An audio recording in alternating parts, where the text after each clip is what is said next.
প্রধানমন্ত্রীর চায়না সফর নিয়ে জানাতে বেইজিং থেকে যুক্ত হচ্ছেন হাবিব রহমান।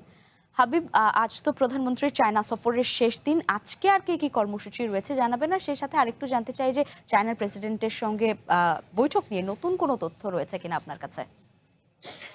প্রধানমন্ত্রী তারেক রহমান আজকে চায়নার প্রেসিডেন্ট শি জিনপিংয়ের সাথে যে বৈঠকটা হয়েছে, বৈঠক পরে আমরা বৈঠক করে প্রধান প্রেস উইংকে হচ্ছে।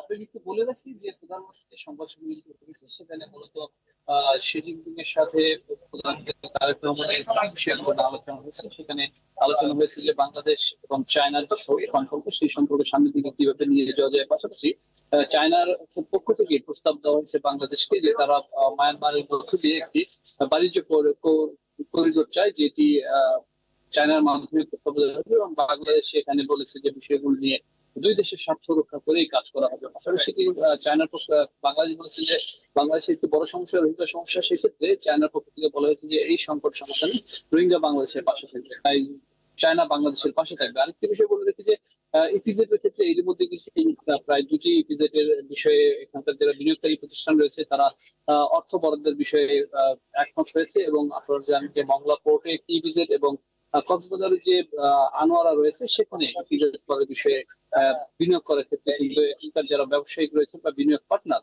তারা এর মধ্যে টাকা ডলার ডলার বিনিয়োগ করার জন্য একমত হয়েছে। এবং এছাড়া এখানে আহ, বাংলাদেশের সাথে চায়নার যে সম্পর্ক, বিশেষ করে শিক্ষা খাত থেকে শুরু করে বিভিন্ন খাতগুলো রয়েছে, স্বাস্থ্য খাত, সেখানে কিভাবে চায়না ভূমিকা রাখতে পারে এবং আধুনিক প্রযুক্তি ব্যবহার করে যে সম্পর্কগুলো রয়েছে সেগুলো সমাধান করা যায়, সেই বিষয়গুলিতে কিন্তু একমত হয়েছে। এবং বাংলাদেশের পাশে চায়না থাকার জন্য আগ্রহ প্রকাশ করেছে এবং আশ্বস্ত করেছে প্রধানমন্ত্রী তারেক রহমানকে।